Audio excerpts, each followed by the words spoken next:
नमस्कार दोस्तों, forever Umesh channel पर आपका स्वागत है। फाइनेंशियल मैनेजमेंट का स्टूडेंट होने के नाते मैं आपको कुछ फाइनेंशियल मैनेजमेंट टिप्स दूंगा जो आपके फ्यूचर प्लानिंग में शायद काम आए। तो चलिए फर्स्ट पॉइंट से शुरू करते हैं। मार्केट ट्रेंड्स और लेटेस्ट डेवलपमेंट के बारे में कई इन्वेस्टर्स को बहुत कम जानकारी होती है और वे अक्सर फ्रेंड्स और फैमिली सजेशन पर ट्रस्ट कर शेयर मार्केट में इन्वेस्ट कर रॉन्ग डिसीजन से अपनी हार्ड अर्न्ड मनी गंवा देते हैं। इसलिए रिटेल इन्वेस्टर्स के लिए इन्वेस्टमेंट और फाइनेंशियल मार्केट की अच्छी समझ जरूरी है। आपको अपनी सेविंग्स पर गाइडेंस के लिए फाइनेंशियल एडवाइजर्स से कंसल्ट करना चाहिए जो आपके वेल्थ मैनेजमेंट और पोटेंशियल ग्रोथ में हेल्पफुल हो सकते हैं। रिटेल इन्वेस्टर्स के बढ़ते नंबर्स के साथ फाइनेंशियल सर्विसेज में इनोवेशन बढ़ा है, स्पेशली फिनटेक सेक्टर में।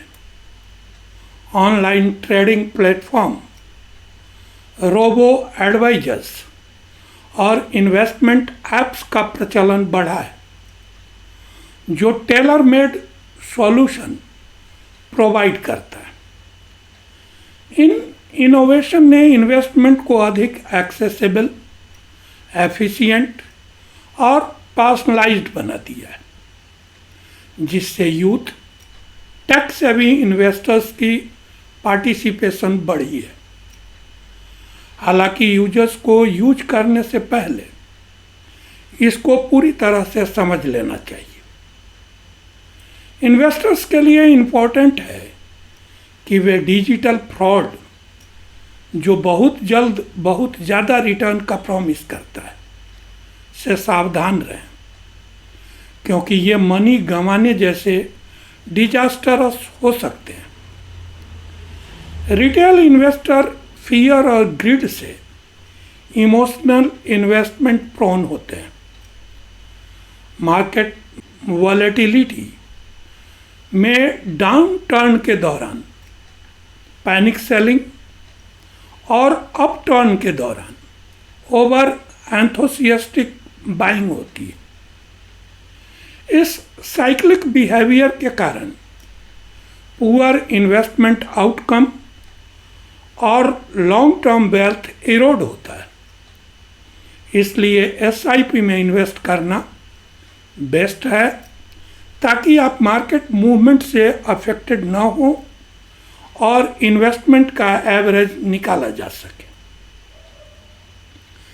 इन्वेस्टर्स को अपने पोर्टफोलियो को fixed income, equity, precious metals, real estate जैसे एसेट में डाइवर्सिफाई करना चाहिए। पोर्टफोलियो भी एक ही एसेट क्लास में होना चाहिए। उदाहरण के लिए इन्वेस्टर इक्विटी में लार्ज, मिड और स्मॉल कैप, जबकि फिक्स्ड इनकम में हाई या लो ड्यूरेशन फंड, कॉरपोरेट बॉन्ड या हाई यील्ड क्रेडिट फंड पर कंसीडर कर सकते हैं। यह इसलिए रिकमेंड किया जाता है क्योंकि हर प्रकार के एसेट क्लास का रिस्क और रिटर्न प्रोफाइल डिफरेंट होता है और किसी को अपने risk appetite, cash flow pattern, needs और मार्केट ट्रेंड्स के बेस पर इन्वेस्ट करना चाहिए। लीवरेज यूज करने वाले रिटेल इन्वेस्टर्स को पोटेंशियल रिटर्न से अधिक लॉसेस फेस करना पड़ता है। जब तक मार्केट की सफिशिएंट एक्सपर्टीज न हो, लीवरेज प्रोडक्ट्स का यूज किए बिना लीवरेज के साथ बिजनेस करना लॉन्ग टर्म इन्वेस्टमेंट में कम रिस्की होता है। सॉवरेन गोल्ड बॉन्ड कोविड के बाद पॉपुलर हुआ है, जो इंटरेस्ट और पोटेंशियल कैपिटल गेंस ऑफर करते हैं। डिजिटल गोल्ड प्लेटफॉर्म और बैंक गोल्ड सेविंग्स अकाउंट ने इन्वेस्टमेंट को और अधिक एक्सेसिबल बना दिया है। पिछले 5 सालों में ग्लोबल गोल्ड प्राइस में उछाल आया है, जिससे कैपिटल एप्रिसिएशन चाहने वाले लोग अट्रैक्ट हुए हैं। फ्यूचर में रिटेल इन्वेस्टर का शॉर्ट टर्म बेनिफिट के बजाय लॉन्ग टर्म वेल्थ क्रिएशन पर अधिक फोकस करने की पॉसिबिलिटी है। जैसे जैसे रिटेल इन्वेस्टर अधिक एजुकेटेड और एक्सपीरियंस्ड होंगे, वे वेल्थ एक्यूमुलेशन पर फोकस्ड स्ट्रैटेजी अपनाएंगे, जैसे कि वैल्यू इन्वेस्टिंग, डाइवर्सिफाइड पोर्टफोलियो और रेगुलर SIP। इस बात पर अटेंशन देना चाहिए कि वह इक्विटी या किसी अन्य एसेट क्लास में किस वैल्यूएशन पर इन्वेस्ट कर रहा है।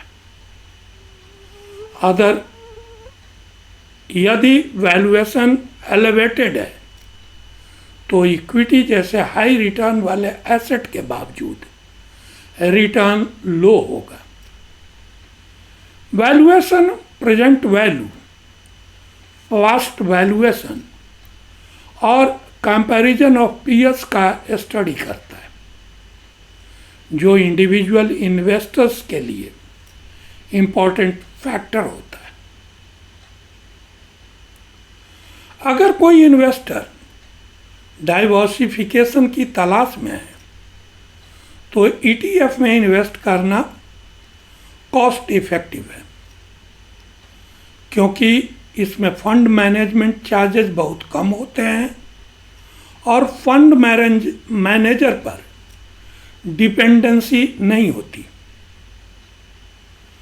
आज मार्केट में ETF की भरमार है। हालांकि ETF में इन्वेस्ट करने से पहले AUM, मैनेजमेंट फ़ी, बिड ऑफर और यह देखना चाहिए कि क्या यह आपकी नीड्स और रिटर्न प्लान के अनुकूल है। जियोपॉलिटिकल अनसर्टेन एनवायरनमेंट में हिस्टोरिकल डाटा एक स्ट्रांग वार्निंग देते हैं। मार्केट शॉर्ट टर्म में वॉलेटाइल होते हैं, जबकि लॉन्ग टर्म में वे अक्सर स्ट्रांग होकर उभरते हैं।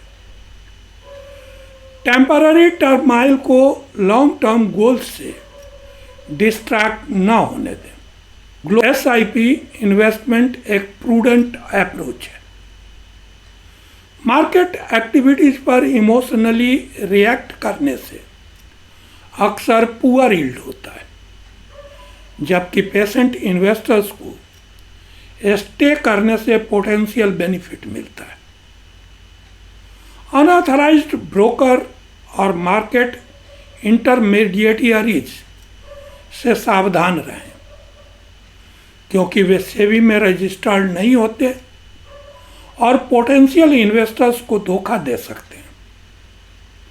अनसॉलिसिटेड स्टॉक टिप्स और रिकमेंडेशन पर एक्ट अवॉइड करें, क्योंकि वे अक्सर मिसलीडिंग होते हैं। याद रखें, शेयर मार्केट में कोई गारंटीड रिटर्न नहीं होता। ये फंड अक्सर शॉर्ट टर्म राइड के लिए लॉन्च होते हैं। इसके बजाय फ्लैक्सी कैप या मल्टी कैप फंडों पर कंसीडर करना, जो फंड मैनेजर्स को चेंजिंग मार्केट कंडीशंस के अनुसार इन्वेस्ट करने के लिए अलाउ करते हैं, फ्लेक्सिबल होते हैं। तो दोस्तों, वीडियो का यह कंटेंट अगर आपको इंस्पायरिंग लगा तो इसे लाइक करें, शेयर करें और चैनल को सब्सक्राइब करें। वीडियो के बारे में अपने विचारों से हमें अवगत कराने के लिए कमेंट बॉक्स में लिखें। फिर मिलते हैं अगले वीडियो में एक और नए कंटेंट के साथ। अपना वैल्यूएबल टाइम देने के लिए धन्यवाद। आपकी खुशी और उन्नतशील जीवन की शुभकामनाओं सहित बहुत बहुत आभार।